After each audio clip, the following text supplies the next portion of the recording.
கடகராசினியர்களுக்கு வணக்கம். எந்த கிரகம் எந்த நிலையில் இருந்தாலும் ஜூன் மாதம் இவை உங்களுடைய வாழ்வில் நடந்தே தீரும்.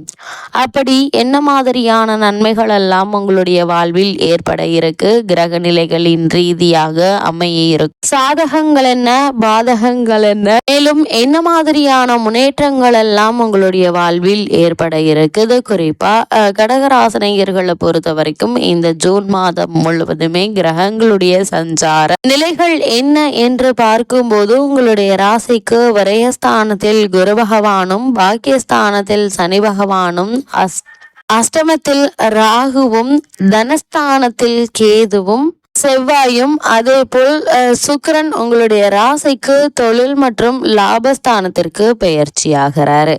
சூரியனை பொறுத்த வரைக்கும் லாபஸ்தானத்திலிருந்து விரயஸ்தானத்திற்கும், புதன் விரயஸ்தானத்திலிருந்து ஜென்மத்திற்கும் பெயர்ச்சி ஆகிறாங்க.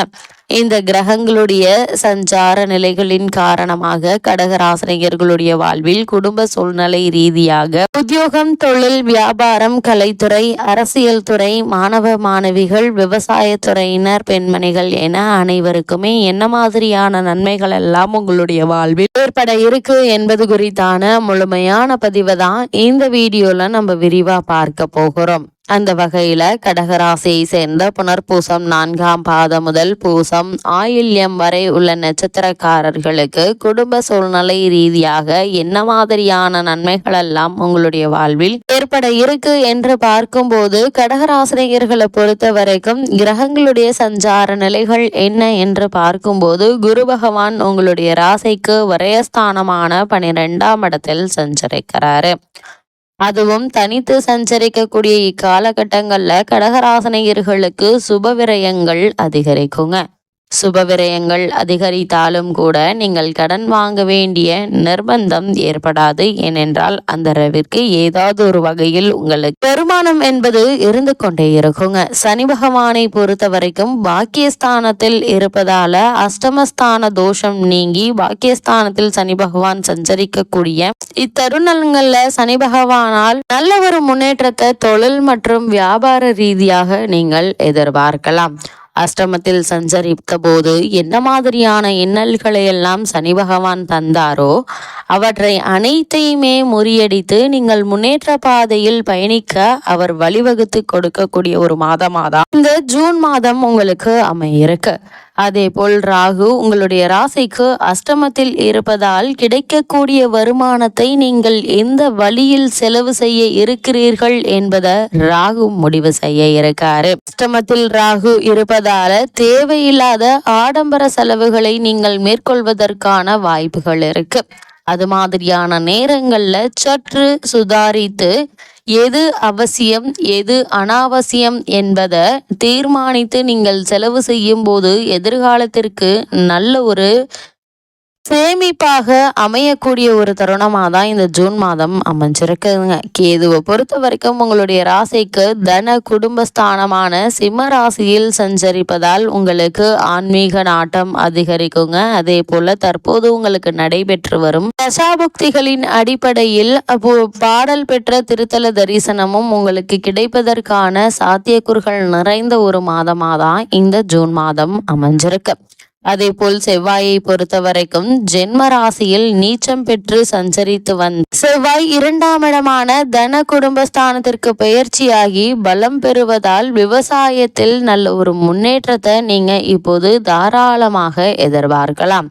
வயல் பணிகள்ல ஏற்பட்டு வந்த நிலை மாறி நல்ல ஒரு முன்னேற்றம் ஏற்பட இருக்குது. உங்களுடைய விளைச்சல், அதாவது வயலில் உள்ள விளைச்சல் அதிகரிக்குங்க. உங்களுடைய விளைபொருட்களுக்கு சந்தையில் நல்ல ஒரு விலையும் கிடைக்க இருக்கு.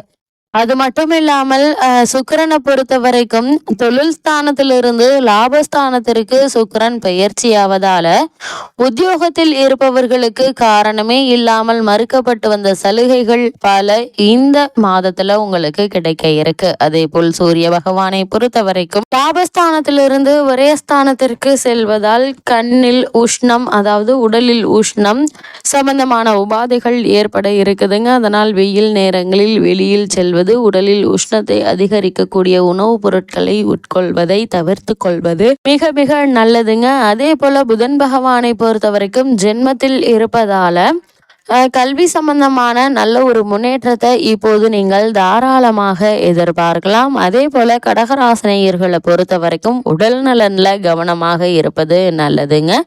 அதே போல இத்தருணங்கள்ல கூடுமான வரையில் வெளியில் அலைவதையும் வெளியூர் பயணங்களையும் தவிர்த்துக்கோங்க. திருமண சம்பந்தமான முயற்சிகள்ல மேற்கொண்டு வரும் கடகராசினியர்கள் கவனமாக இருப்பது நல்லதுங்க. ஏன்னா அவசர முடிவுகளால் தவறான வரனை நிச்சயித்து விடுவதற்கான வாய்ப்புகள் உள்ளது கிரக நிலைகள் எடுத்துக்காட்டுது. வெளியூர் பயணங்களின் போது பொருட்களையும் அலுவலக ஆவணங்களையும் பாதுகாப்பாக வைத்துக் கொள்வது முக்கியங்க. நெருங்கிய உறவினர்களுடன் வாக்குவாதம் ஏற்படுவதை தவிர்ப்பது அவசியங்க. நீங்கள் உண்டு உங்களுடைய வேலை உண்டு என்றிருந்தாலே போதுமானதாக அமைகிறது. அதே போல கடகராசியை சேர்ந்த உத்தியோகஸ்தர்களுக்கு உத்தியோகத்துறைக்கு அதிபதியான சனி பகவான் ராகுவுடன் சேர்ந்து அஷ்டமஸ்தானத்தில் அமர்ந்திருப்பதால் அன்றாட பொறுப்புகள்ல கவனமாக இருப்பது மிகவும் அவசியங்க. எக்காரணத்தை கொண்டும் மேலதிகாரிகளுடன் வாக்குவாதம் செய்ய வேண்டாம். நீங்கள் உண்டு உங்களுடைய வேலை உண்டு என்றிருந்தாலே போதுமானதாக இருக்குங்க. அதே போல வெளிநாடு சென்று பணியாற்ற வேண்டும் என்ற விருப்பம் உள்ளவர்கள் அதற்கான முயற்சிகளை தற்போது நீங்கள் தாராளமாக மேற்கொள்ளலாம். ஆனால் இடைத்தரகர்களை நம்பி பணம் கொடுக்க வேண்டாம் என்பதை கிரகநிலைகள் மீண்டும் மீண்டும் அறிவுறுத்துது. அதே போல தொழில் மற்றும் உத்தியோகத்தில் இருப்பவர்கள் அலுவலக ஆவணங்கள் மற்றும் பணப்பொறுப்பில் இருப்பவர்கள் அதிக கவனத்தோடும் எச்சரிக்கையோடும் இருப்பது அவசியம் என்பதை கிரக நிலைகள் மீண்டும் மீண்டும் அறிவுறுத்துதுங்க. கடகராசியை சேர்ந்த தொழில் மற்றும் வியாபாரம் செய்பவர்களை பொறுத்த வரைக்கும் சந்தையில் கடினமான போட்டிகளை சமாளிக்க வேண்டியிருக்கும். முன்கூட்டியே சந்தை நிலவரத்தை விசாரித்து அறிந்து உங்களுடைய சரக்குகளுடைய விற்பனை விலைகளை நிர்ணயித்துக் கொள்வது நஷ்டம் ஏற்படுவதை தவிர்க்க உதவுங்க. அதே போல கடகராசியை சேர்ந்த கலைத்துறையினரை பொறுத்த வரைக்கும் ஜீவனக்காரகரான சனி பகவான் ராகுவுடன் சேர்ந்து 8ஆம் இடத்தில் சஞ்சரிப்பதால் வாய்ப்புகள் குறைவதற்கான நிலை இருக்குது. அதனால கிடைக்கக்கூடிய வாய்ப்புகளை பயன்படுத்தி உங்களுடைய திறமையை வெளிக்கொணர்வதன் மூலமாக நல்ல ஒரு முன்னேற்றம் ஏற்பட இருக்குதுங்க. உங்களுடைய எதிர்கால நலனுக்கு மிகவும் உதவிகரமான ஒரு மாதமாகவும் இந்த ஜூன் மாதம் இருக்கு என்பதை கிரகநிலைகள் தெளிவுபடுத்துது. அதே போல் கடகராசி சேர்ந்த அரசியல் துறையினரை பொறுத்த வரைக்கும் அரசியல் துறையை தங்கள் அதிகாரத்தில் கொண்டுள்ள கிரகங்கள் உங்களுக்கு அனுகூலமாக சஞ்சரிக்கிறாங்க. அதே போல மேலிட தலைவர்களுடன் பழகுவதில் நிதானமும் எச்சரிக்கையும் அவசியங்க. கட்சி தொண்டர்களுடன் பழகுவதில் அளவோடு இருப்பது நல்லது. கிரகநிலைகளின்படி வீண் பழி ஏற்பட்டு உங்களுடைய நற்பெயருக்கு களங்கம் ஏற்படுவதற்கு சாத்தியக்கூறுகள் உள்ளது. கிரகநிலைகள் முன்கூட்டியே அறிவுறுத்தும் பட்சத்தில் எச்சரிக்கையாக இருப்பது அவசியம் என்பதை கிரகநிலைகள் மீண்டும் மீண்டும் அறிவுறுத்துதுங்க. அது மட்டும் இல்லாம கடகராசியை சேர்ந்த மாணவ மாணவியரை பொறுத்த வரைக்கும் கல்வித்துறையுடன் தொடர்புள்ள கிரகங்கள் ஓரளவே உங்களுக்கு அனுகூலமாக சஞ்சரிக்கிறாங்க. படிப்பில் ஆர்வம் அதிகரிக்கும். புத்தகத்தை கையில் எடுத்தாலே உறக்கமும் சோர்வும் மேலிட்டு வந்த நிலையில இன்றைய கல்விதான் நாளை எதிர்காலம் என்பதை உணர்ந்து உங்களுடைய முழு கவனத்தையும் படிப்பில் செலுத்தக்கூடிய ஒரு மாதமாகவும் இந்த ஜூன் மாதம் இருக்குது. சகவாச தோஷம் உங்களுடைய கல்வி முன்னேற்றத்தை பாதிப்பதற்கு வாய்ப்புள்ளது கிரகநிலைகள் எடுத்து காட்டுதுங்க. விவசாயத்துறையினரை பொறுத்த வரைக்கும் விவசாயத்துறையுடன் தொடர்புள்ள கிரகங்கள் இக்காலகட்டம் முழுவதுமே ஓரளவே அனுகூலமாக இருப்பதால் வயல் பணிகள்ல உழைப்பு கடினமாக இருக்குங்க. அதிக வெயிலினால் உடலில் சோர்வு ஏற்படும். கால்நடைகளுடைய பராமரிப்பில் செலவுகள் அதிகரிக்குங்க. இருந்தாலும் நீங்கள் கடன் வாங்க வேண்டிய எந்தொரு அவசியமும் இருக்காதுங்க. ஏதாவது ஒரு வகையில் உங்களுக்கு வருமானம் இருந்து கொண்டே இருக்குங்க வயல் விவசாய ரீதியாக. அதே போல கடகராசியை சேர்ந்த பெண்மணிகளை பொறுத்த வரைக்கும் குடும்ப நிர்வாகத்தில் பிரச்சனைகள் ஏற்படும். இருந்தாலும் உங்களுக்கு அவை எந்த ஒரு பாதிப்பையும் ஏற்படுத்தாதுங்க.